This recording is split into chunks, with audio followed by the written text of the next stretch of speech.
વિદ્યાર્થી મિત્રો, જીકાસ શું છે અને જીકાસમાં કઈ રીતે ફોર્મ ભરવાનું છે એના વિશે આજે આપણે જાણીશું. હવે જીકાસ એટલે શું એવો પ્રશ્ન થાય તો જીકાસ એટલે જી એટલે ગુજરાત, સી એટલે કોમન, એ એટલે એડમિશન અને એસ એટલે સર્વિસીસ, એટલે કે Gujarat common admission services means જીકેસ. એટલે કે એનો અર્થ થાય છે જીકેસ. જીકેસ એ શોર્ટ ફોર્મ છે અને ગુજરાત કોમન એડમિશન સર્વિસીસ એ એનું ફૂલ ફોર્મ છે. એટલે કે ગુજરાતની જે 15 સ્ટેટ યુનિવર્સિટીઓ છે અને એની સાથે જે કોલેજો જોડાયેલી છે, એની સાથે જે કોલેજો એફિલેટેડ છે, એની સાથે કોલેજો જે સંલગ્ન છે, એ કોલેજોમાં એક સાથે એક જ પ્રકારની એડમિશનની પ્રક્રિયા થવાની છે, પ્રોસેસ થવાની છે. એ જીકાસ પોર્ટલના નેજા હેઠળ થવાની છે. આ વિડીયો જોશો તો તમને ખબર પડશે કે જીકાસમાં ફોર્મ છે એની પ્રોસેસ કઈ રીતે થાય છે અને ભરવાનું કઈ રીતે છે, તેમાં તમારે ખાસ શું શું ધ્યાનમાં રાખવાનું છે, એ બધી બાબતોની ચર્ચા આપણે અહીંયા આગળ કરવાના છીએ. તો ખાસ કરીને તમે આ વિડીયોની અંદર છેલ્લે સુધી જોડાઈ રહેજો, તો તમને ખબર પડશે કે સ્ટેપ બાય સ્ટેપ કઈ રીતે આપણે ફોર્મ ભરવાની પ્રક્રિયા છે એ કરવાની છે. જીકાસ પોર્ટલ ઉપરથી જે 15 સ્ટેટ યુનિવર્સિટીઓમાં પ્રવેશ પ્રક્રિયા થવાની છે, એ 15 સ્ટેટ યુનિવર્સિટીઓ એટલે કે રાજ્ય સરકાર સંચાલિત યુનિવર્સિટીઓ છે.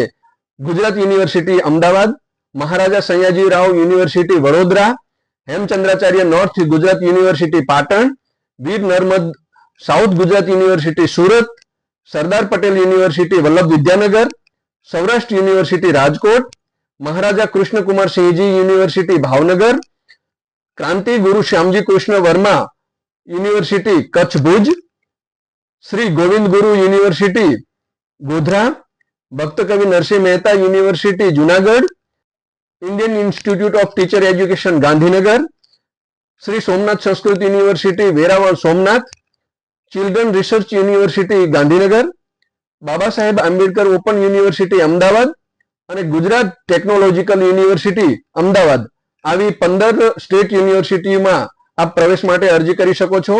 આ 15 યુનિવર્સિટીઓ સાથે સંકળાયેલી એટલે કે એની સાથે એફિલેટેડ જે માન્યતા ધરાવે છે એવી સરકારી અને બિન સરકારી લગભગ 2700 કોલેજની અંદર તમે એડમિશન માટે એપ્લાય કરી શકો છો. અને એની અંદર આ દરેક કોલેજની અંદર બધા મળીને લગભગ 484 જેટલા કોર્સીસ ઉપલબ્ધ છે. આ 484 કોર્સમાંથી આપને આપના મનગમતા કોર્સમાં એ એડમિશન મેળવી શકો છો.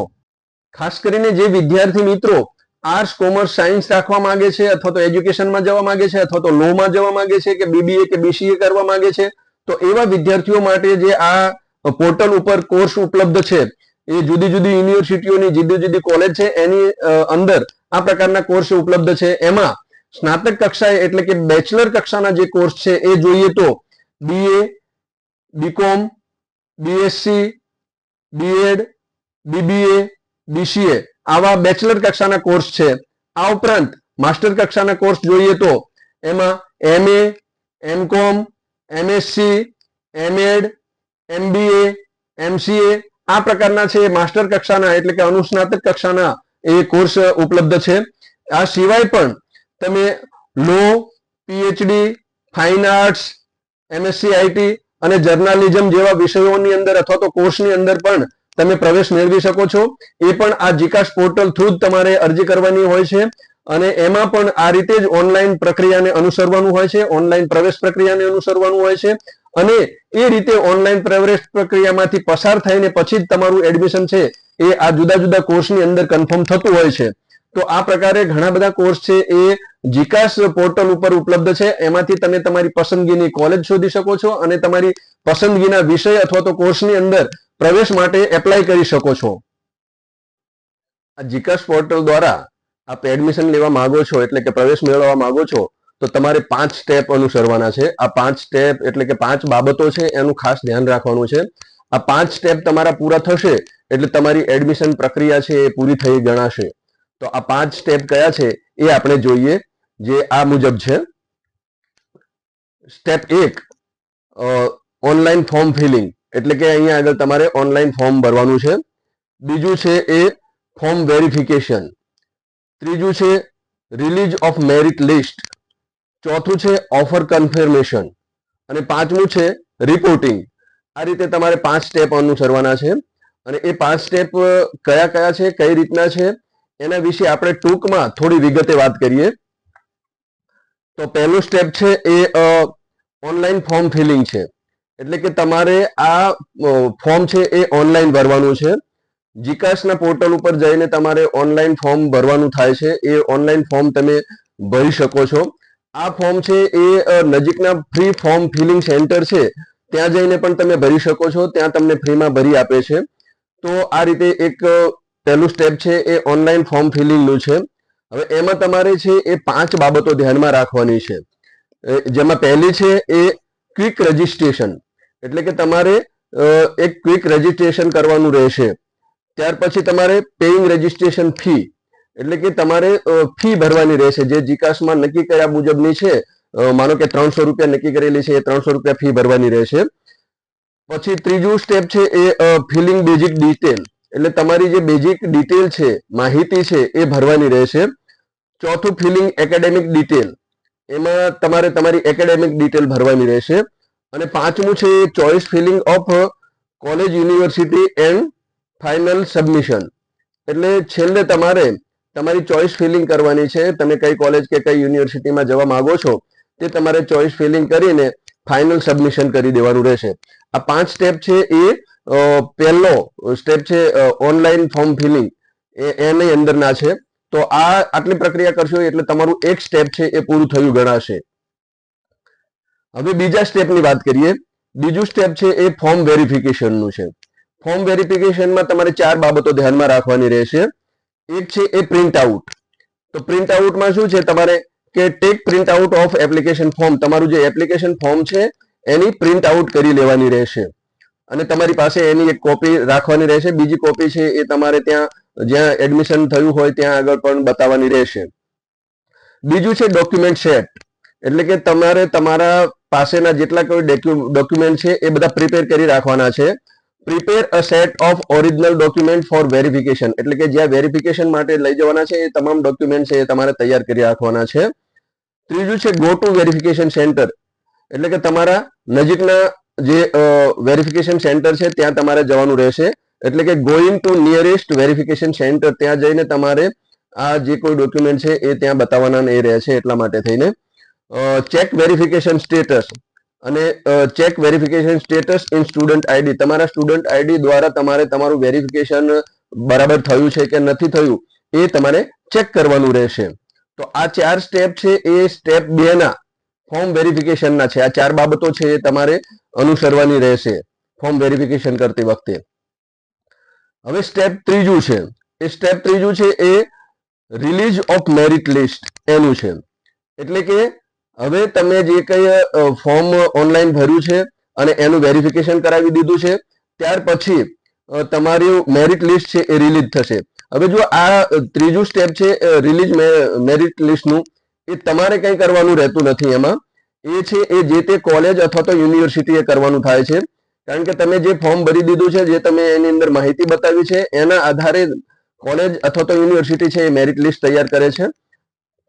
એટલે એમાં 2 બાબતો છે એ 2 બાબતો કોલેજ અથવા તો યુનિવર્સિટી તરફથી કરવામાં આવે છે. જેમાં પહેલું છે એ પ્રિપરેશન ઓફ મેરિટ લિસ્ટ, એટલે કે જે તે કોલેજ કે યુનિવર્સિટી છે એ મેરિટ લિસ્ટ તૈયાર કરશે. બીજું છે રિલીઝ ઓફ મેરિટ લિસ્ટ, એટલે કે જે તે યુનિવર્સિટી કે કોલેજ છે એ તૈયાર કરેલું મેરિટ છે એને જાહેર કરશે, એને રિલીઝ કરશે. એ જે તમે જોઈ શકો છો એટલા માટે થઈને. તો આ રીતે ત્રીજું સ્ટેપ છે એ રિલીઝ ઓફ મેરિટ લિસ્ટનું છે, જે કોલેજ કે યુનિવર્સિટી તરફથી કરવામાં આવશે. હવે ચોથું સ્ટેપ છે એ ઓફર કન્ફર્મેશનનું છે. ઓફર કન્ફર્મેશન એટલે શું, એના માટે તમારે 3 બાબતો ધ્યાનમાં રાખવાની છે. જેમાં પહેલું છે એ ચેકિંગ મેરિટ લિસ્ટ, એટલે કે જે કોલેજ કે યુનિવર્સિટીએ મેરિટ લિસ્ટ જાહેર કર્યું છે એ તમારે ચેક કરવાનું છે. એ તમારા સ્ટુડન્ટ આઈડી, જે તમને સ્ટુડન્ટ આઈડી આપેલો હશે એના દ્વારા તમે તૈયાર થયેલું અથવા તો જાહેર થયેલું મેરિટ લિસ્ટ છે એને ચેક કરી શકશો, એને તપાસી શકશો. બીજું છે એ ચેકિંગ ઓફર, એટલે કે તમારે તમારા સ્ટુડન્ટ આઈડી થી તમારે એ ચેકિંગ ઓફર કરવાની છે. જે તમને ઓફર છે એ આપવામાં આવે છે, એટલે કે મેરિટ લિસ્ટની અંદર તમારું નામ છે કે નહીં, જે કોલેજ કે યુનિવર્સિટી તરફથી મેરિટ લિસ્ટ જાહેર કરવામાં આવ્યું છે એમાં તમારું નામ છે કે નહીં એ તમારે ચેક કરવાનું છે. એ તમારા સ્ટુડન્ટ આઈડી દ્વારા ચેક થશે, તો એ તમારે ખાસ ધ્યાનમાં રાખવાનું છે. અને ત્રીજું છે એ ઓફર કન્ફર્મેશન બાય ઓટીપી, એટલે કે જો તમને કોઈ કોલેજ કે યુનિવર્સિટી દ્વારા મેરિટ લિસ્ટ જાહેર કરવામાં આવ્યું છે અને એની અંદર જો તમારું નામ છે તો તમારે એ ઓફર સ્વીકારવાની છે. અને સ્વીકારવાની છે એટલે કે તમારે એક ઓટીપી દ્વારા તમને એ ઓફર છે એને સ્વીકારીને તમારે જાણ કરવાની રહેશે. તો એ રીતે આમ 3 સ્ટેપ છે એ આ ઓફર કન્ફર્મેશન છે એની અંદર અનુસરવાના રહે છે. હવે છેલ્લું અને લાસ્ટ સ્ટેપ છે એ રિપોર્ટિંગનું છે. તો રિપોર્ટિંગના સ્ટેપમાં પણ તમારે 2 બાબતો ધ્યાનમાં રાખવાની રહેશે. એક તો પહેલું છે એ રિપોર્ટિંગ એટ કોલેજ અથવા યુનિવર્સિટી, એટલે કે મેરિટ લિસ્ટ મુજબ જો તમારું જે તે યુનિવર્સિટી કે કોલેજમાં નામ આવ્યું છે અથવા તો મેરિટ લિસ્ટમાં તમને જે તે કોલેજ કે યુનિવર્સિટી ફાળવવામાં આવી છે એ યુનિવર્સિટી કે કોલેજમાં જઈને તમારે રિપોર્ટિંગ કરવાનું છે. અને એ પણ તમારે તમારા સ્ટુડન્ટ આઈડી દ્વારા એક ઓટીપી દ્વારા ત્યાં જઈને રિપોર્ટિંગ કરવાનું રહેશે. બીજું છે ફોલો ઇન્સ્ટ્રક્શન ઓફ કોલેજ યુનિ, એટલે કે તમારે જે કોલેજ કે યુનિવર્સિટી તમને મેરિટ લિસ્ટ મુજબ ફાળવવામાં આવી છે ત્યાં જઈને તમારે રિપોર્ટિંગ કરવાનું છે. અને રિપોર્ટિંગની સાથે સાથે તમારે તમારા તમામ ડોક્યુમેન્ટ પણ ત્યાં લઈ જવાના છે અને એ ડોક્યુમેન્ટ પણ ત્યાં તમને જોવા માંગે તો એ તમારે બતાવવાના રહેશે. અને બીજું કે જે યુનિવર્સિટી અથવા તો જે કોલેજ છે એ તમને ફાળવાય છે એની એડમિશનની જે કોઈ સૂચનાઓ છે, જે કંઈ તમને માહિતી છે એને તમારે અનુસરવાનું રહેશે. એટલે એના જે નીતિ નિયમો છે એને અનુસરવાનું રહેશે. એટલે follow instruction of college university, તમારે એના તમામ પ્રકારના ઇન્સ્ટ્રક્શન છે એને તમારે ફોલો કરવાના રહેશે. તો આ રીતે જો આ તમે 5 સ્ટેપનું ધ્યાન રાખશો તો કોલેજનું એડમિશન છે એ તમારું કન્ફર્મ થયું ગણાશે. એટલે કે જીકાસમાં તમારે આખી પ્રક્રિયા છે એ આ પ્રક્રિયામાં આ 5 બાબતો છે એ ધ્યાનમાં રાખવાની છે. આ 5 બાબતો વ્યવસ્થિત રીતે ધ્યાનમાં રાખશો અને વ્યવસ્થિત રીતે એને સમજી લેશો તો તમારી આખી એડમિશનની પ્રક્રિયા છે એ સરળ બની રહેશે અને તમને ક્યાંય પણ મુશ્કેલી નહીં પડે અને ખૂબ સરળતાથી અને શાંતિથી તમે તમારું એડમિશનનું કાર્ય છે એ પૂરું કરી શકશો. તો સૌ પહેલા તો 3 બાબતો ધ્યાનમાં રાખવાની છે જીકાસમાં તમે ફોર્મ ભરો છો ત્યારે. એક છે એ ફોર્મ ક્યાંથી અને કઈ રીતે ભરવાનું છે. બીજું છે એ કઈ કઈ સૂચનાઓ ધ્યાનમાં રાખવી. અને ત્રીજું છે એ કયા કયા ડોક્યુમેન્ટ સાથે રાખવાના છે. આ 3 બાબતો મહત્વની છે. જો આ 3 બાબતો તમે સમજી લેશો તો તમને જીકાસનું ફોર્મ ભરવામાં કોઈ જ તકલીફ પડશે નહીં અને ખૂબ સરળતાથી અને શાંતિથી તમે જીકાસનું ફોર્મ છે એ ભરી શકશો. તો શરૂ કરીએ. પહેલી બાબત છે એ ફોર્મ ક્યાંથી અને કઈ રીતે ભરવાનું છે. હવે જો આ બાબત તમારે ખાસ સમજી લેવાની છે કે ફોર્મ ક્યાંથી ભરવાનું છે. તો સૌ પહેલા તો તમારે તમારા મોબાઈલમાં અથવા તો તમે લેપટોપ કે કોમ્પ્યુટરમાં બેસતા હોય તો એમાં છે એ ગૂગલ અથવા તો ગૂગલ ક્રોમ છે એને ઓપન કરવાનું છે. તો આ રીતે તમે ગૂગલ ક્રોમમાં જશો એટલે એ તમે વેબસાઇટ ઉપર જવાનું થશે અથવા તો એ રીતે ગૂગલ છે એ ગૂગલ ક્રોમ ખોલશે. એમાં તમારે જીકાસ GCAS એ નાખવાનું છે અથવા તો તમે એની વેબસાઇટ પણ નાખી શકો છો. વેબસાઇટ છે http://gcas.gujarat એટલે govguj.edu.in. આ રીતે તમે વેબસાઇટ નાખશો એટલે એક જીકાસની પોર્ટલ છે અથવા તો એની વેબસાઇટ છે એ ખુલશે. અને એ જીકાસની વેબસાઇટ ખુલે એટલે તમારે જીકાસ ઉપર ક્લિક કરીને પછી એના જે ફોર્મ ખુલે છે એની અંદર જવાનું છે. હવે વિદ્યાર્થી મિત્રો, તમે જેવા જીકાસ ઉપર ક્લિક કરશો એટલે આ રીતે એક સ્ક્રીન ઓપન થશે. એમાં તમે જુદી જુદી બાબતો જોઈ શકો છો. એમાં તમારે સ્ટુડન્ટ લોગિન છે એમાં અત્યારે લોગિન કરવાનું નથી. એટલે ખાસ કરીને તમે એમાં નીચે જાઓ અને નીચે જ્યાં ન્યૂઝ અને અપડેટ અહીંયા આગળ આપ્યા છે એમાં તમે જુઓ એટલે ત્યાં આગળ ગાઈડલાઈન આપી છે. ખાસ કરીને વિદ્યાર્થી મિત્રો, આ ખાસ મહત્વની બાબત છે. જે આપણો બીજો નંબર છે કે કઈ કઈ સૂચનાઓ ધ્યાનમાં રાખવાની છે. તો આ ગાઈડલાઈનની અંદર બધી જ સૂચનાઓ આપી છે. તો આ ગાઈડલાઈન છે એ મહત્વની છે. એટલા માટે થઈને કે ગાઈડલાઈનમાં બાજુમાં જે PDF આપ્યું છે એના ઉપર ક્લિક કરો એટલે આખી ગાઈડલાઈન ખુલશે અને એ ગાઈડલાઈનમાં સ્ટેપ બાય સ્ટેપ બધા જ પ્રકારના એ માહિતી અને માર્ગદર્શન આપેલું છે. તો તમે એમાંથી એકવાર શાંતિથી એને વાંચી લો અને વાંચ્યા પછી એનો ફોર્મ ભરવાનો છે એ અમલ કરો એમાં. તો આ રીતે તમે જો ગાઈડલાઈનને વ્યવસ્થિત રીતે વાંચશો તો તમે સરળતાથી ફોર્મ સારી રીતે ભરી શકશો. ગાઈડલાઈનમાં આ સૂચનાઓ બધી વાંચ્યા પછી તમારે પરત આવવાનું છે. બેક આવશો એટલે પછી પાછું ત્યાં આગળ સ્ટુડન્ટ લોગિનનું એક વિન્ડો છે એ ખુલશે. આ સ્ટુડન્ટ લોગિન છે એની અંદર તમારે હજુ લોગિન કરવાનું નથી, પરંતુ એ પહેલા તમારે ઉપર અહીંયા જુઓ રાઉન્ડ આપ્યો છે, ત્યાં રાઉન્ડની અંદર એપ્લાય નાવ આપેલું છે. તો આ પ્રકારની એક સ્ક્રીન ઓપન થશે અને એ સ્ક્રીનની અંદર એપ્લાય નાવ ઉપર આપ્યું છે એના ઉપર ક્લિક કરશો, અથવા તો આ જે QR કોડ આપ્યો છે એ QR કોડ તમે સ્કેન કરશો તો એક આ રીતની ક્વિક રજીસ્ટ્રેશનનો વિન્ડો છે એ ખુલશે. હવે આ ક્વિક રજીસ્ટ્રેશનનો વિન્ડો છે એમાં તમારે સૌ પહેલા તો ક્વિક રજીસ્ટ્રેશન કરવાનું છે. ખાસ મહત્વનું છે વિદ્યાર્થી મિત્રો આ બાબત કે તમારે સૌ પહેલા ક્વિક રજીસ્ટ્રેશન કરવાનું છે અને ક્વિક રજીસ્ટ્રેશન કરશો ત્યાર પછી જ બીજી માહિતી તમારે ભરવાની થશે. તો ક્વિક રજીસ્ટ્રેશન છે એની અંદર આ નીચે મુજબ જે માહિતી આપી છે એ પ્રમાણે તમારે માહિતી છે એ ભરવાની છે. જેની અંદર આપ્યું છે એમાં પહેલું આપ્યું છે એ અભ્યાસક્રમનો પ્રકાર, એટલે કે તમે કયો અભ્યાસક્રમ પસંદ કરવા માંગો છો. માનો કે અંડર ગ્રેજ્યુએટ અથવા તો પોસ્ટ ગ્રેજ્યુએટ, તો તમે અંડર ગ્રેજ્યુએટ અભ્યાસક્રમ છે પસંદ કરવા માંગો છો તો એના ઉપર ક્લિક કરવાનું છે. ત્યાર પછી છે અપાર આઈડી અથવા તો એબીસી આઈડી, એ વિદ્યાર્થી મિત્રોએ બનાવેલી હોવી જોઈએ. એ જેને પોતાની પાસે અપાર આઈડી અથવા તો એબીસી આઈડી છે એ અહીંયા આગળ નાખવાની છે. ત્યાર પછી છે માર્કશીટ મુજબનું નામ. તમારી માર્કશીટની અંદર ધોરણ 12ની માર્કશીટમાં જે પ્રમાણે નામ છે એ જ પ્રમાણે નામ અહીંયા આગળ લખવાનું છે. પછી છે કેટેગરી, તમે જે કેટેગરીમાં આવતા હોય એ કેટેગરી લખવાની છે. જાતિ છે પછી તો જાતિમાં જે આવતા હોય એ જાતિ લખવાની છે. તમારી જન્મ તારીખ લખવાની છે, એટલે કે LC ની અંદર અથવા તો તમારી માર્કશીટની અંદર તમારી જે પ્રમાણે જે ફોર્મેટમાં જન્મ તારીખ બતાવી છે એ પ્રમાણે અહીંયા જન્મ તારીખ લખવાની છે. ત્યાર પછી બાહેધરી આપવાની છે કે આ જે ડેટા છે એ મારો આ એજ્યુકેશન પર્પઝ માટેનો ડેટા છે એની એક બાહેધરી આપવાની છે. ત્યાર પછી મોબાઈલ નંબર અને ઈમેલ આઈડી. જો વિદ્યાર્થી મિત્રો આ ખાસ ધ્યાનમાં રાખવાનું છે કે તમારે તમારો મોબાઈલ નંબર જ આપવાનો છે અને તમારે તમારું ઈમેલ આઈડી જ આપવાનું છે. જો મોબાઈલ નંબર ના હોય તો તમે તમારો અથવા તો તમારા ખાસ માતા પિતાનો જે નંબરનો યુઝ થવાનો હોય, ઉપયોગ થવાનો હોય એ જ આપજો.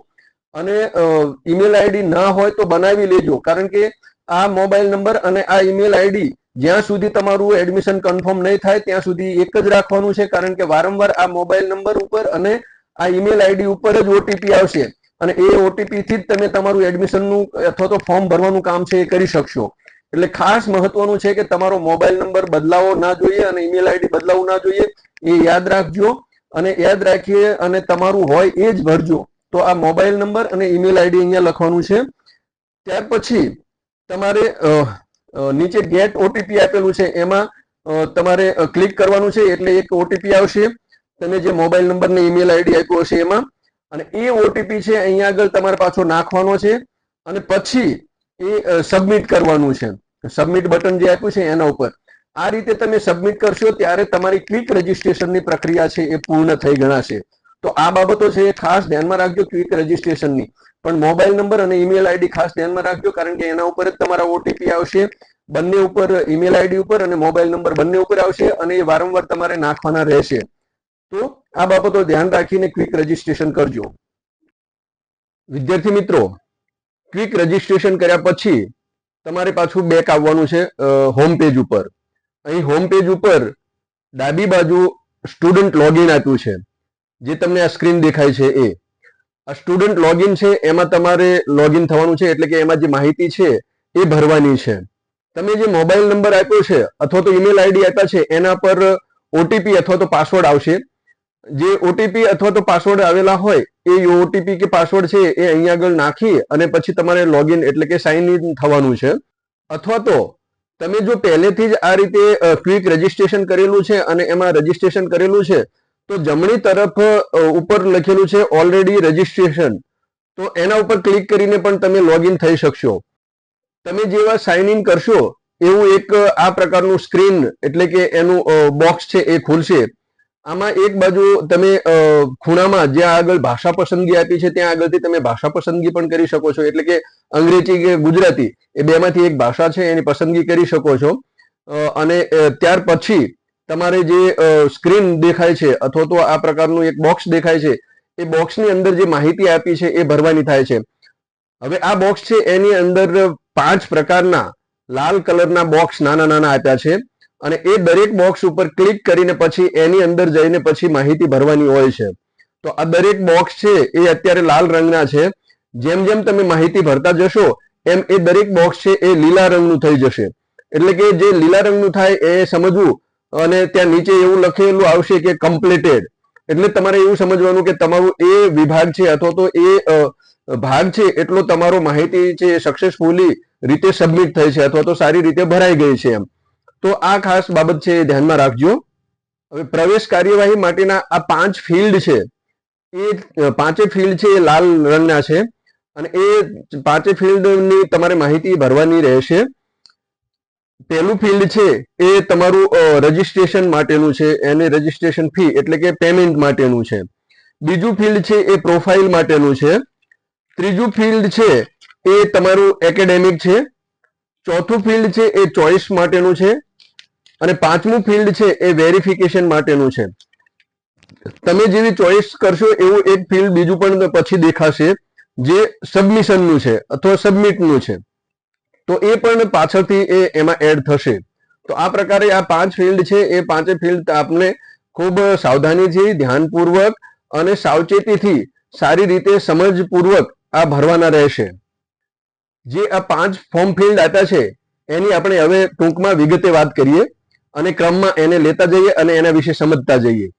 તો ફોર્મ ભરતી વખતે આ 5 ફિલ્ડ છે એ ખાસ ધ્યાનમાં રાખજો વિદ્યાર્થી મિત્રો, કારણ કે એ જ મહત્વના છે. આ 5 ફિલ્ડ એમાં તમારું સારી રીતે ફોર્મ છે એ સક્સેસ રીતે ભરાય છે તો તમને કોઈ જ વાંધો નહીં આવે અને ખૂબ સરળતાથી તમે તમારું ફોર્મ ભરી શકશો. તો પહેલું ફિલ્ડ છે એ પેમેન્ટનું છે. હવે જો આ લાલ કલરનું પેમેન્ટ લખેલું બટન છે એના ઉપર ક્લિક કરવાથી એ ફોર્મ છે અથવા તો એનું બોક્સ છે એ ખુલે છે. હવે અહીંયા આગળ આપણે ફી ભરવાની છે એટલે કે ફીની વિગતો ભરવાની છે. તો ફીની વિગતોમાં ખાસ કરીને તો રજીસ્ટ્રેશન ફી છે એ 300 રૂપિયા છે.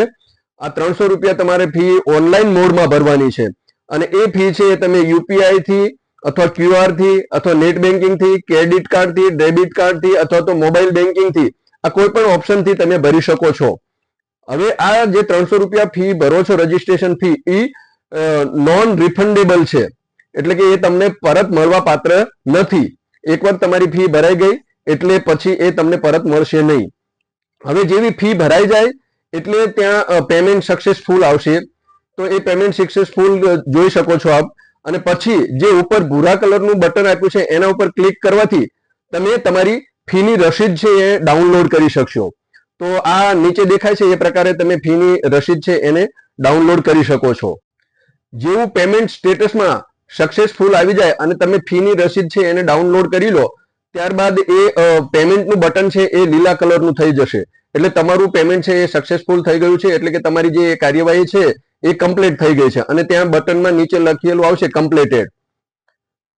હવે પેમેન્ટ થઈ ગયા પછી તમારે બીજા નંબરનું બટન છે લાલ કલરનું બટન એના ઉપર ક્લિક કરવાનું છે અને એ બટન છે એ પ્રોફાઇલનું છે. આ પ્રોફાઇલના બટન લાલ કલરનું બટન છે એના ઉપર ક્લિક કરવાથી એનું બોક્સ છે અથવા તો એનું જે સ્ક્રીન છે એ ખુલશે અને એમાં તમારે જરૂરી પ્રાથમિક માહિતી ભરવાની છે. એટલે કે વિદ્યાર્થીની જે પ્રાથમિક માહિતી છે, જરૂરી વિગતો છે એ અહીં આગળ ભરવાની થાય છે. હવે જેમાં છે એ કોર્સ અથવા પ્રોગ્રામ એનો પ્રકાર એ આ ઓલરેડી તમે જ્યારે ક્વિક રજીસ્ટ્રેશન કર્યું છે ત્યારે ભરી દીધેલું છે એટલે ઓટોમેટિક અહીંયા આગળ એ તમને સ્ક્રીનમાં દેખાશે જે પહેલેથી ભરેલું છે. એટલા માટે એ અનએડિટેબલ છે, એના તમે એડિટ કરી શકશો નહીં કારણ કે પહેલા તમે ક્વિક રજીસ્ટ્રેશન વખતે ત્યાં ભરેલું છે એટલા માટે થઈને. પરંતુ હવે જે તમારે ભરવાનું છે એ વિગતો નીચે મુજબની છે કે આ નીચે જે વિગતો દર્શાવી છે એ પ્રમાણે તમારે વિગતો છે એ ભરતા જવાનું છે. જેમાં છે અરજીકર્તાનું નામ એટલે કે જે વિદ્યાર્થી છે એ પોતે અરજી કરી રહ્યો છે એને પોતાનું પૂરું નામ લખવાનું છે. જે HSC ની માર્કશીટની અંદર જે નામ આપ્યું છે એ જ નામ પ્રમાણે લખવાનું છે. ત્યાં જ્યાં સ્પેસ દર્શાવ્યો હોય ત્યાં તમારે સ્પેસ દર્શાવવાનો છે અને એ રીતે તમારે નામ લખવાનું છે. જન્મ તારીખ પણ LC અથવા તો માર્કશીટમાં આપી હોય એ પ્રમાણે લખવાની છે. ઈમેલ આઈડી અને મોબાઈલ નંબર જે તમે અગાઉ ક્વિક રજીસ્ટ્રેશન વખતે આપેલો છે એ જ ઈમેલ આઈડી અને મોબાઈલ નંબર આપવાનો છે કારણ કે એ જ ઈમેલ આઈડી અને મોબાઈલ નંબર ઉપર તમારે વારંવાર જ્યારે ક્યાંય જરૂર પડે ત્યારે OTP આવશે એટલે એ ઓટીપી અથવા પાસવર્ડ એની અંદર આવે છે, એટલા માટે થઈને એ જ મોબાઈલ નંબર અને ઈમેલ આઈડી અહીંયા લખવાના છે. માતા પિતાનું નામ, જે તમારા માતા પિતાનું નામ દર્શાવ્યું હોય અથવા તો તમારા આધાર કાર્ડની અંદર કે એમાં જે માતા પિતાનું નામ હોય એ પ્રમાણે નામ એન્ટર કરવાનું છે. તમારી કેટેગરી લખવાની છે, જે કેટેગરીમાં આવતા હોય એ જાતિ લખવાની છે, જે જાતિમાં આવતા હોય એ રાષ્ટ્રીયતા અને ધર્મ પણ અહીંયા આગળ લખવાના છે. આધાર નંબર તમારો દર્શાવવાનો છે, જે 12 આંકડાનો આધાર નંબર આવે છે એ અહીં આધાર નંબરના ખાનામાં દર્શાવવાનો રહેશે. અપાર આઈડી અથવા તો એબીસી આઈડી એ પણ જે તમારો વિદ્યાર્થીઓએ તૈયાર કરી હોય અપાર આઈડી અથવા તો એબીસી આઈડી, તો એ પણ 12 આંકડાની અહીંયા આગળ નાખવાની રહેશે.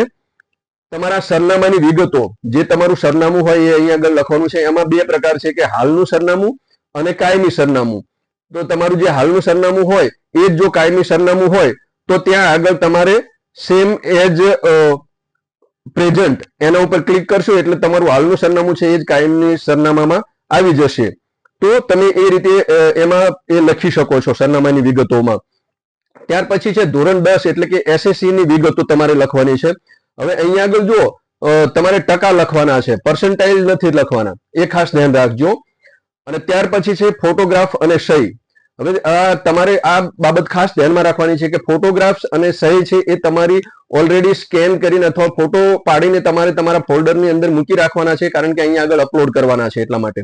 હવે જે ફોટોગ્રાફ છે એ જેપીજી અથવા તો જેપીઈજી એ ઇમેજમાં હોવો જોઈએ અને એ વધારેમાં વધારે 5 MB સુધીનો જ હોવો જોઈએ. અને સહી છે એ પણ જેપીજી અથવા તો જેપીઈજી માં જ હોવી જોઈએ, એ ઇમેજમાં હોવી જોઈએ. અને એ છે એ વધારેમાં વધારે 2 MB સુધીની જ હોવી જોઈએ. તો આ માપ ખાસ ધ્યાનમાં રાખજો, કારણ કે નહીતર તમારો ફોટોગ્રાફ્સ અને સહી છે એ અપલોડ થશે નહીં. એટલે અહીંયા જે ખાનું આપ્યું છે એ ખાનાની અંદર તમારે ચૂઝ ફાઇલ, એમાંથી તમારે તમારો ફોટોગ્રાફ સિલેક્ટ કરવાનો છે અને પછી અપલોડ કરવાનો છે. એ જ રીતે તમારે સિગ્નેચર પણ તમારે ચૂઝ ફાઇલની અંદર જઈને પછી તમારી સિગ્નેચર પસંદ કરવાની છે અને પછી અપલોડ કરવાની છે. જો આ માપ હશે તો તરત તમારો ફોટોગ્રાફ્સ અને સિગ્નેચર છે એ અપલોડ સરળતાથી થઈ જશે. પ્રોફાઇલમાં આ રીતે તમારી બધી જ તમામ વિગતો ભરાઈ જાય ત્યારબાદ નીચે આપેલું છે સેવ અને આગળ વધો. તો ત્યાં આગળ તમારે સેવના બટન ઉપર ક્લિક કરવાનું છે અને સેવ કરવાનું છે. તમારી બધી જ વિગતો ભરાઈ જાય એટલે એ બધી વિગતો સેવ થઈ જશે અને તમે આગળના વિભાગમાં જઈ શકશો. અને આ જે પ્રોફાઇલનું બટન છે એ લીલા કલરનું થઈ જશે અને એની અંદર લખેલું આવશે કમ્પ્લીટેડ. તો તમારે સમજવાનું કે તમારી વિગતો બધી સેવ થઈ ગઈ છે અને પછી તમે નેક્સ્ટ સ્ટેપ એમાં આગળ વધી શકશો. એટલે કે નેક્સ્ટ ફિલ્ડ છે ફોર્મ ફિલ્ડ, 3જા નંબરનું એકેડેમિક, એમાં તમે આગળ જઈ શકશો. હવે 3જા નંબરનું લાલ કલરનું એકેડેમિક ફોર્મ ફિલ્ડ છે. આ 3જા નંબરનું એકેડેમિક ફોર્મ ફિલ્ડ છે, એની અંદર એ લાલ બટનમાં તમારે ક્લિક કરવાનું છે એટલે તમે એકેડેમિકનું એક બોક્સ અથવા તો સ્ક્રીન આ નીચે મુજબ આપ્યું એ રીતે ખુલશે. અને એમાં તમારે વિદ્યાર્થીની એટલે કે તમારી પોતાની શૈક્ષણિક વિગતો છે એ ભરવાની રહેશે. જો પ્રોફાઇલમાં તમારે તમારી જરૂરી પ્રાથમિક વિગતો ભરવાની હતી, અહીંયા આગળ જે એકેડેમિક છે એની અંદર તમારે તમારી શૈક્ષણિક વિગતો ભરવાની થાય છે. તો એ બાબતો ખાસ ધ્યાનમાં રાખવાની છે. એમાં તમારે ભરવાનું છે એ નીચે મુજબ છે અથવા તો આ મુજબ છે કે ધોરણ 12 HSC ની જે વિગતો છે એ ભરવાની છે.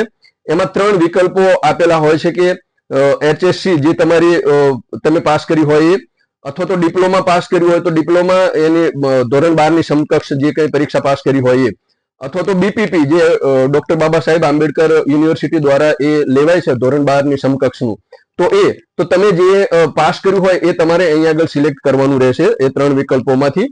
પછી તમે ધોરણ 12 જે પરીક્ષા બોર્ડમાંથી પાસ કરી છે એ તમારે પરીક્ષા બોર્ડ લખવાનું છે. એટલે માનો કે ડિપ્લોમા એ કોઈ ટેકનિકલ એજ્યુકેશન બોર્ડમાંથી તમે પાસ કર્યું હોય એક્ઝામિનેશન બોર્ડમાંથી, તો એ ટેકનિકલ એક્ઝામિનેશન બોર્ડ લખવાનું છે. HSC છે એ HSC બોર્ડમાંથી પાસ કર્યું હોય તો એ લખવાનું છે. બીપીપી છે આંબેડકર યુનિવર્સિટીમાંથી પાસ કર્યું હોય તો એનું પરીક્ષા બોર્ડ લખવાનું છે. તો એ રીતે પરીક્ષા બોર્ડની વિગતો અહીંયા લખવાની છે. પછી HSC ડેટા ફેચ કરવાનો, ઓટો ફેચ કરવાનો. એટલે કે જો તમે 2020-21 થી 2024-25 સુધીમાં તમે HSC એટલે કે ધોરણ 12 પાસ કર્યું હોય તો તમારો ઓટોમેટિક ડેટા છે અહીંયા આગળ ફેચ થઈ શકશે અથવા તો અહીંયા આવી શકશે એમ. એટલે કે તમે અહીંયા જે બટન આપ્યું છે ઓટો ફેચનું, બરાબર છે, તો એ ઓટો ફેચ ઉપર ડેટા ઓટો ફેચ છે એના ઉપર તમે ક્લિક કરશો એટલે 12મા ધોરણનું જે તમારું વિગતો છે એનો જે ડેટા છે એ અહીંયા આગળ આવી જશે. એટલે તમારે એમાં પછી ભરવાનો રહેતો નથી. પણ ખાસ કરીને જે લોકોએ 2020-21 અને 2024-25 સુધીમાં એમાં આ ધોરણ 12 ની એટલે કે HSC ની પરીક્ષા પાસ કરી હોય એમના માટે છે. ત્યાર પછી પ્રવાહ છે. પ્રવાહમાં તમારે વિજ્ઞાન પ્રવાહ કે સામાન્ય પ્રવાહ હોય એ સિલેક્ટ કરવાનું છે. એ બી ગ્રુપ જે કોઈ ગ્રુપ હોય એ અહીંયા આગળ લખવાનું છે. ત્યાર પછી ખાસ કરીને તમારે જે મેન્યુઅલ ભરવાનું છે અથવા તો મેન્યુઅલ લખવાનું છે એ મેળવેલ ગુણ અને કુલ ગુણ એ તમારે મેન્યુઅલી લખવાના છે. ત્યાર પછી HSC શાળાનું નામ, જે શાળામાંથી તમે HSC પાસ કરી હોય એનું નામ લખવાનું છે. રાજ્ય, જિલ્લો, પરીક્ષા પાસ કરી એનું માધ્યમ, HSC નું જે તમારા સબ્જેક્ટ હોય એ સબ્જેક્ટ લખવાના છે. અને જે કોટામાંથી પાસ કર્યું હોય તો એ કોટા પણ તમે અહીંયા આગળ લખી શકો છો. હવે જો આ બધી એકેડેમિક બાબતો અથવા તો શૈક્ષણિક માહિતી છે એ તમારે આ ફિલ્ડની અંદર ભરવાની થાય છે. તમારી આ બધી માહિતી એકવાર ચકાસી લેવી, બરાબર ભરાઈ ગઈ હોય તો પછી નીચે સેવ બટન આપેલું છે એની ઉપર ક્લિક કરવાનું અને સેવ કરીને આગળ વધવાનું છે. એટલે એ બટન ઉપર તમે ક્લિક કરશો એટલે તમારું ઓટોમેટિક છે એ સબમિટ થઈ જશે અને તમારી માહિતી છે એ બધી સેવ થઈ જશે. અને એ બટન છે એકેડેમિકનું એ લીલા કલરનું થઈ જશે અને નીચે કમ્પ્લીટેડ લખેલું આવશે. હવે ચોથા નંબરનું બટન છે એ બટન છે એ ચોઈસનું છે. આ ચોઈસના બટન ઉપર તમારે ક્લિક કરવાનું છે. જે લાલ કલરનું ચોઈસનું બટન દેખાય છે એના ઉપર તમે એ લાલ કલરના ચોઈસના બટન ઉપર ક્લિક કરશો એટલે આ નીચે મુજબનો એક વિન્ડો અથવા તો જે સ્ક્રીન છે એ દેખાશે. એ સ્ક્રીનની અંદર ખાસ કરીને તમારે ચોઈસ ફિલિંગ કરવાની છે. એટલે કે યુનિવર્સિટી અથવા તો કોલેજ છે એની તમારે ચોઈસ કરવાની રહેશે. એમાં ખાસ કરીને 4 બાબતો છે એ મહત્વની છે. તો એ 4 બાબતોમાં એક છે એ યુનિવર્સિટી અથવા તો કોલેજનું નામ. એટલે કે તમારે જે યુનિવર્સિટી સિલેક્ટ કરવાની છે એ યુનિવર્સિટીનું તમને ડ્રોપ ડાઉન ની અંદર નામ દેખાશે. એમાંથી તમારે કોઈ પણ યુનિવર્સિટી છે એ સિલેક્ટ કરવાની છે, એની ચોઈસ કરવાની છે. અને બીજા નંબરમાં છે કોર્સ પ્રોગ્રામનું નામ. હવે તમારે એમાં જે કોઈ કોર્સ અથવા તો પ્રોગ્રામ તમે નક્કી કરો છો એ કોર્સ કે પ્રોગ્રામનું નામ છે એ તમારે અહીંયા આગળ સિલેક્ટ કરવાનું રહેશે. જેવું યુનિવર્સિટીને તમે સિલેક્ટ કરશો એવું જ એ યુનિવર્સિટીની અંદર જેટલા કોર્સ કે પ્રોગ્રામ ચાલે છે એનું તમને લિસ્ટ મળી જશે અને એમાંથી તમે આ પ્રોગ્રામ અથવા તો કોર્સ છે એને સિલેક્ટ કરી શકો છો. અને એક કરતા વધારે તમારે સિલેક્ટ કરવા હોય અથવા તો વધારે ચોઈસ દર્શાવવી હોય તો તમારે એડ કરતું જવાનું છે. એટલે બીજા પ્રોગ્રામ અથવા તો કોર્સ છે એ એમાં ચોઈસ છે એ થતી જશે અને એડ થતા જશે. ત્યાર પછી ત્રીજા નંબરનું છે જિલ્લાનું નામ. એટલે કે જે યુનિવર્સિટી જે જિલ્લામાં આવી હોય એ જિલ્લાનું નામ તમારે અહીંયા આગળ સિલેક્ટ કરવાનું છે. અને ચોથા નંબરમાં છે કોલેજનો પ્રકાર. હવે તમે કઈ કોલેજમાં એડમિશન લેવા માંગો છો એનું પણ અહીંયા લિસ્ટ હોય છે અને એનો પ્રકાર કયો છે, ગવર્મેન્ટ છે, ગ્રાન્ટીન એડ છે અથવા તો સેલ્ફ ફાઇનાન્સ છે. તો એ કોઈ પણ પ્રકારની કોલેજ હોય તો એ કોલેજનો પ્રકાર તમારે અહીંયા આગળ જણાવવાનો રહેશે. હવે ચોઈસ ફિલિંગ કરતી વખતે વિદ્યાર્થી મિત્રો એ ખાસ ધ્યાનમાં રાખવાની છે કે જેટલી જે યુનિવર્સિટીઓ એમાં ચોઈસ કરી છે, જે સિલેક્ટ કરી છે એ અહીંયા આગળ એમને બોક્સમાં પછી દેખાતી જશે. એની સાથે જે કોર્સ અથવા તો એનો પ્રકાર છે પ્રોગ્રામનો એ પણ દેખાતા જશે. જે કોલેજ સિલેક્ટ કરી છે એ પણ દેખાતી જશે. તો એ તમે તમારી રીતે એમાં કંઈ ફેરફાર કરવો હોય તો કરી શકો છો. ક્રમ છે એને અદલા બદલી કરવું હોય તો પણ ત્યાં આગળ કરી શકો છો. એડ કરવા હોય કોર્સ પ્રોગ્રામને અથવા યુનિવર્સિટીને અથવા કોલેજને તો પણ એ તમે એમાં એડ કરી શકો છો. અહીંયા જે કંઈ ફેરફાર કરવાના હોય એ કરી શકાય છે. અને તમારા બધું જ જે એક ચોઈસ થઈ જાય અને સિલેક્શન થઈ જાય ત્યાર પછી તમારે સેવ તરફ આગળ વધવાનું છે. એકવાર ખાસ કરીને ધ્યાનમાં લઈ લેવાનું, ધ્યાન કરી લેવાનું, એને ચકાસી લેવાનું કે જે મેં માહિતી ભરી છે એ બરાબર છે કે નહીં, યોગ્ય રીતે ક્ષતિ રહિતની માહિતી છે કે કેમ, તો એ બધું ચકાસી લેવાનું. જો કોઈ ક્ષતિ જણાતી હોય તો ત્યાં આગળ તમે પાછા સુધારી શકો છો. પણ અહીંયા ખાસ ધ્યાન રાખવાની છે કે એકવાર તમે ચોઈસ કરી અને પછી છેલ્લે લાસ્ટમાં તમારે સેવ બટન આવે છે. એ સેવ બટન તમારે સેવ કરી દેવાનું છે. એટલે તમારી બધી માહિતી છે એ સેવ થઈ જશે અને પછી ફાઇનલ સબમિશન આવશે. તો ફાઇનલ સબમિશન કરતી વખતે તમારે ખાસ ધ્યાનમાં રાખવાનું છે કે તમારો ડેટા છે એ બધો વ્યવસ્થિત ભરાયો છે કે કેમ, એકવાર ચકાસી લઈને પછી જ ફાઇનલ સબમિશન કરવાનું. એકવાર ફાઇનલ સબમિશન થઈ ગયા પછી ડેટા છે એ તમારો લોક થઈ જશે અને એમાં પછી તમે કોઈ સુધારા વધારા કરી શકશો નહીં. જો ઇન કેસ કદાચ તમને કોઈ ક્ષતિ જણાય એની અંદર અને કંઈક સુધારો કરવા જેવું લાગતું હોય તો તમે પછી સુધારો વધારો કરી શકશો નહીં. પરંતુ તમારા નજીકના જે વેરિફિકેશન સેન્ટર છે એમાં જઈને તમે મામૂલી કોઈ માહિતી ઉમેરવાની હોય અથવા તો સુધારવાની હોય તો એ તમે સુધારી શકશો. પણ જો એમાં વધારે કંઈક ક્ષતિ દેખાતી હોય તો ફરીથી તમારે તમારા લોગિન આઈડીમાં જઈને ફરીથી તમારે સુધારવાનું અથવા તો વેરીફાઈ આખો જે તમારો પ્રોગ્રામ છે અથવા તો તમારું જે ફોર્મ છે એને ફરીથી સુધારવું પડશે, ફરીથી સબમિટ કરવું પડશે અને ફરીથી પાછું વેરીફાઈ કરાવવું પડશે. એટલે જેટલી વાર તમે સુધારો છો એટલી વાર એને વેરીફાઈ કરાવવાનું રહેશે. એટલે ખાસ કરીને સબમિશન કરતી વખતે, ફાઇનલ સબમિશન કરતી વખતે તમારે બધી બાબતોનું ધ્યાન રાખવાનું છે કે એકવાર આપણો ડેટા છે એ બધો સંપૂર્ણ રીતે વ્યવસ્થિત રીતે ભરાઈ જાય, કોઈ ક્ષતિ ના રહી જાય અને સરળતાથી સારી રીતે એ કામ પાર પડી જાય, એ બધું ધ્યાન રાખીને પછી જ ફાઇનલ સબમિશન આપવાનું રહેશે. હવે ફાઇનલ સબમિશન આપ્યા પછી એટલે કે સબમિટના બટન ઉપર ક્લિક કર્યા પછી તમારું બધી માહિતી છે એ ફાઇનલ સબમિટ થઈ જશે અને એ બટન છે એ લીલા કલરનું થઈ જશે. સબમિટનું બટન છે એ લીલા કલરનું થઈ જશે અને નીચે લખેલું આવશે સબમિટેડ. જો આ એક જ બટનમાં આવશે સબમિટેડ, બીજા બધા બટનમાં કમ્પ્લીટેડ આવશે એવું લખેલું, પણ આ બટનની અંદર સબમિટેડ આવશે. તો આ ખાસ ધ્યાનમાં રાખવાનું અને લીલું બટન થઈ જાય એટલે તમારે સમજી લેવાનું કે મારો બધો ડેટા છે એ સબમિટ સક્સેસફુલી થઈ ગયો છે. હવે આપણે આવીએ છીએ છેલ્લા એટલે કે લાસ્ટ એ બટન ઉપર. છેલ્લું જે લાસ્ટ બટન છે અથવા તો ફોર્મ ફિલ્ડ છે એ છે વેરીફાઈનું. હવે અહીંયા આગળ તમારે વેરીફાઈના જે બટન છે લાલ કલરનું એના ઉપર ક્લિક કરવાની છે. વેરીફાઈનું બટન ક્લિક કરશો એટલે તમારે વેરિફિકેશનની જે પ્રક્રિયા છે એ દેખાશે કે તમારે વેરિફિકેશનની પ્રક્રિયા કઈ રીતે કરાવવાની છે અને શું વેરીફાઈ કરાવવાનું રહેશે. જો કોઈ વિદ્યાર્થી છે એ વિદ્યાર્થીએ 2024-25 ની અંદર HSC પાસ કર્યું હોય અને એ વિદ્યાર્થી જનરલ કેટેગરીમાં આવતો હોય તો એના વેરિફિકેશનના બોક્સની અંદર એવું લખેલું આવશે કે નો નીડ ટુ વેરીફાઈ, એટલે કે એને વેરીફાઈ કરાવવાની કોઈ જરૂરત નથી. બરાબર છે. પરંતુ જો કોઈ વિદ્યાર્થી છે એ કોઈ કેટેગરીમાં આવતો હશે, SC ST કે OBC કે એ રીતે, અને એને કોઈ પ્રમાણપત્રો વેરીફાઈ કરાવવાના થતા હશે તો એને જે વેરિફિકેશનનું બટન છે એ લાલ કલરનું જ રહેશે અને એની અંદર લખેલું આવશે કે visit verification centre for verification, એટલે કે નજીકના વેરિફિકેશન સેન્ટર પર જઈને વેરિફિકેશન કરાવવું. એટલે તમારે જે નજીકનું વેરિફિકેશન સેન્ટર છે ત્યાં જઈને વેરિફિકેશન કરાવવાનું રહેશે. જે વિદ્યાર્થીને જનરલ કેટેગરીમાં અને વેરિફિકેશન કરાવવાની જરૂર નથી એનું ઓટોમેટિક આ વેરીફાઈનું બટન છે એ ડેટા જેવો સબમિટ કરશે એવું લીલા કલરનું થઈ જશે. પરંતુ જેને વેરિફિકેશન કરાવવાની જરૂર છે અને જેને નજીકના વેરિફિકેશન સેન્ટરમાં જઈને વેરિફિકેશન કરાવવાનું થાય છે એનું બટન છે એ અત્યારે લાલ કલરનું રહેશે અને ત્યાં વેરિફિકેશન સેન્ટર ઉપર જઈને જ્યારે વેરિફિકેશન કરાવશે અને પછી સબમિટ કરશે એને સેવ કરશે ત્યાર પછી જ એનું વેરીફાઈનું જે બટન છે એ લીલા કલરનું થશે. લીલા કલરનું બટન થાય એટલે સમજી લેવાનું કે સક્સેસફુલી વેરિફિકેશન થઈ ગયું છે. તો જ્યારે આ આખી પ્રક્રિયા પૂરી થાય ત્યારે સમજવાનું કે તમારું જે ફોર્મ છે એ ઓલરેડી સક્સેસફુલી સબમિટ થઈ ગયું છે. માનો કે કોઈ વિદ્યાર્થી છે એ કોઈક વાર કંઈક અરજીની અંદર એને સુધારા વધારા કરવા છે, કંઈક ક્ષતિ રહી ગઈ છે તો એને સુધારવી છે અને જ્યારે એ એમાં સુધારવાનો પ્રયત્ન કરે છે તો સુધારે છે તો જેટલી વાર સુધારે છે એટલી વાર વેરિફિકેશન કરાવવું જરૂરી છે. અને બીજું કે વેરિફિકેશન કરાવ્યું હશે અને એ ફાઇનલ સબમિશન કર્યું હશે, વેરીફાઈ થઈને પછી સેવ થયું હશે તો જ તમારું ફોર્મ છે એ માન્ય ગણાશે.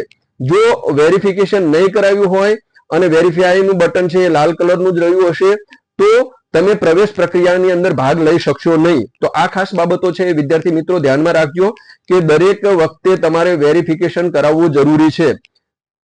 વિદ્યાર્થી મિત્રો તમે જ્યારે ફોર્મ ભરો છો તો તમારું ફોર્મ ભરાઈ જાય છે ત્યારે કેટલીક બાબતો પણ ધ્યાનમાં રાખવા જેવી છે, જે પણ તમને થોડી ટૂંકમાં વિગતે વાત કરી દઉં.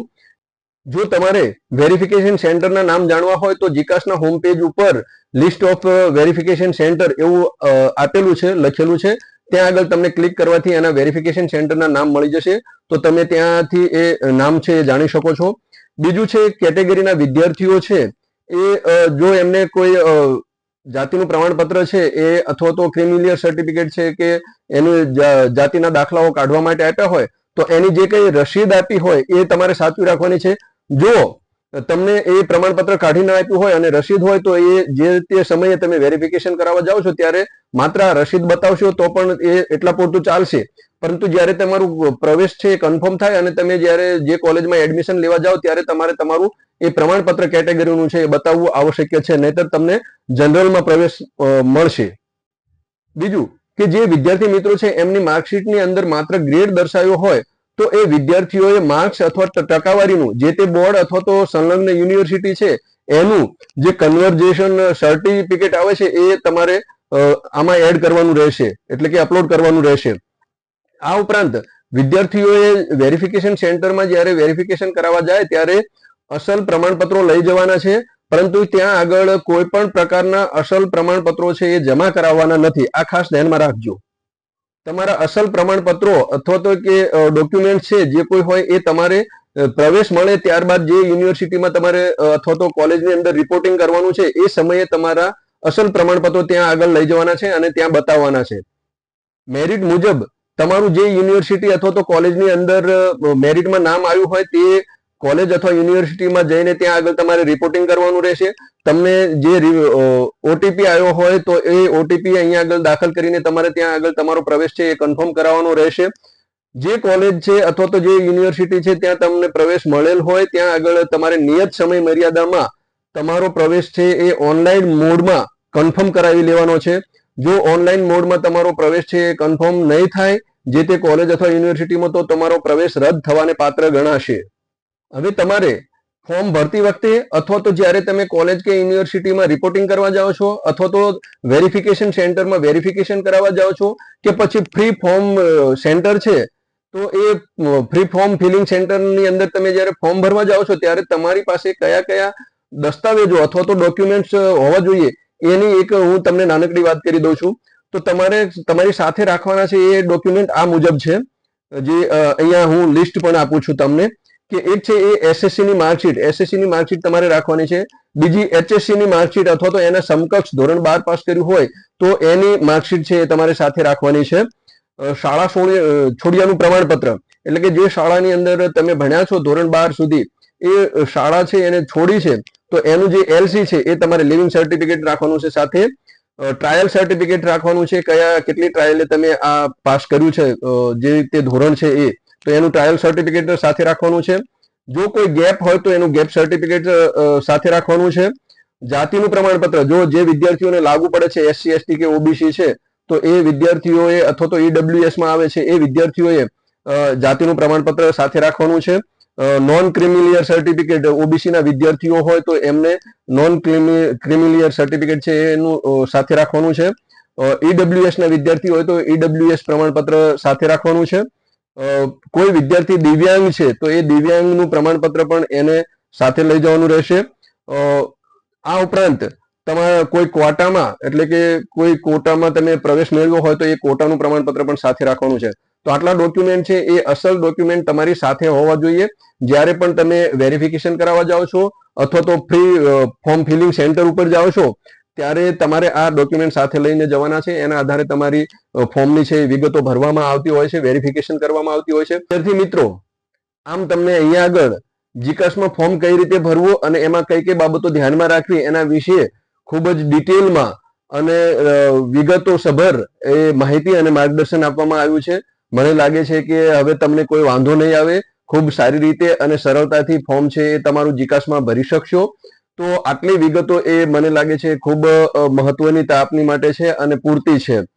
તેમ છતાંય જો વિદ્યાર્થી મિત્રો તમને કોઈ ફોર્મ ભરવામાં કોઈ તકલીફ જણાય અથવા સમસ્યા જણાય કે મુશ્કેલી જણાય અથવા તો કોઈ ક્ષતિ જણાય અથવા તો ટેકનિકલ ખામીના કારણે થઈને તમે ફોર્મ ભરવામાં કંઈક અડચણરૂપ થતું હોય તો જીકાસ પોર્ટલ ઉપર દરેક યુનિવર્સિટી છે એના હેલ્પ નંબરો આપેલા છે. એ હેલ્પ નંબર ઉપર આપ ફોન કરીને પણ પૂછી શકો છો. તમારી જે કઈ મુશ્કેલી હોય, અડચણો હોય, જે કોઈ સમસ્યાઓ હોય એને દૂર કરી શકો છો. એ સિવાય જીકાસ નું ટીમ છે એ ટીમના હેલ્પ નંબર પણ આપ્યા છે. એ જીકાસની ટેકનિકલ પર્સન છે અથવા તો જીકાસના માણસો છે જે હેલ્પ સેન્ટર ઉપર, તો એમના નંબર પણ આપેલા છે. તો તમે એ જીકાસમાં જો કઈ એ રીતની તકલીફ થતી હોય અથવા તો તમને ટેકનિકલ કારણોસર કંઈક અડચણ ઊભી થતી હોય તો તમે જીકાસમાં પણ આ રીતે સંપર્ક કરીને માહિતી મેળવી શકો છો. સૌ વિદ્યાર્થી મિત્રો જીકાસમાં ખૂબ સારી રીતે ફોર્મ ભરી શકો અને મેરિટના આધારે તમને તમારી પસંદગીની કોલેજ પ્રાપ્ત થાય એવી ખૂબ ખૂબ શુભેચ્છાઓ. સૌને ઓલ ધ બેસ્ટ.